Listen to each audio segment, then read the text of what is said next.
In this video from Device Doctor, I will show you a simple but unusual issue on the Brother DC8110 printer, where the printing speed becomes very slow compared to its normal performance. If you're having trouble with your printer, you can fix it for free on your own. If you have any technical questions or aren't sure which printer to buy, just ask us for expert advice and free support. In some Brother printers, users may notice that the printing speed suddenly becomes much slower than normal. This issue can happen for several reasons, including incorrect internal configuration, missing or improperly installed components, or the printer entering a protective low-speed mode when it cannot properly detect certain hardware parts. In this video, we will check the possible causes of this problem and show how the issue can be identified and resolved step by step. After servicing the printer, I performed a test copy to make sure everything was working properly.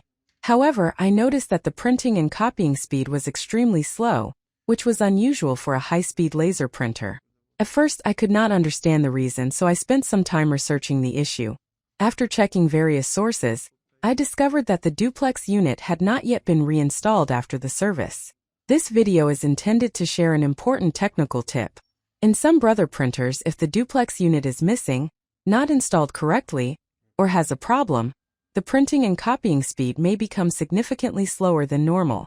Before replacing parts or spending time troubleshooting more complex issues, it is worth checking the duplex unit, as it can have a direct impact on printer performance.